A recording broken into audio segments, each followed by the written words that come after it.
This little monk is the most powerful master on the continent. Now he's tied up and hanging in a prison cell. As Aang racks his brain trying to escape, a masked figure breaks in. The stranger cuts through the chains and frees Aang. They're about to escape the Fire Nation stronghold. Countless soldiers hear the commotion and surround them. Aang immediately uses airbending to push back the enemies. He opens his glider, ready to flee. Aang sees his mysterious rescuer still fighting hard. He returns to the battle. The Fire Nation knows the Avatar will reincarnate if killed. They'd have to search through countless people to find the next one. They don't dare use deadly force. The masked figure uses this to his advantage. He grabs Aang and escapes the Fire Nation siege successfully. The next day, Aang and the siblings finally reach the Water Tribe in the far north. After learning why Aang came, the princess sends their strongest master to teach him waterbending. The master launches water orbs. Aang easily deflects them with one hand. Now it's Aang's turn to attack. He channels his power and mobilizes all the water in the tribe. He still can't focus completely. All the water crashes back down the next second. Aang has no choice. He must keep practicing. This day, countless fire ash flakes drift down from the sky. The massive Fire Nation army approaches the Water Tribe. To protect the tribe from invasion, Aang goes to the sacred grounds to meditate. He hopes the dragon spirit can teach him how to defeat the Fire Nation.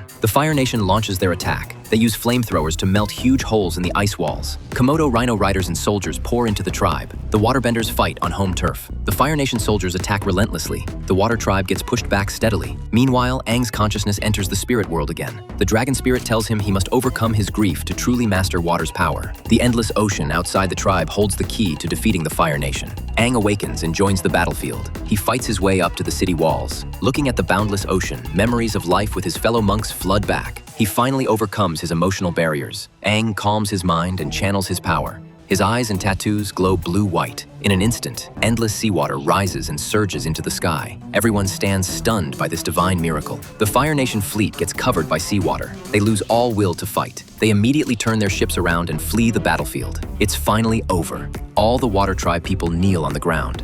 They hope Aang will take on the responsibility of protecting peace across the continent. At this moment, Aang finally accepts his identity as the Avatar. On the other side, the Fire Lord still plots to conquer the continent. 3 years later, Sozin's comet will return. The Fire Lord will launch his lightning-fast conquest of the entire continent.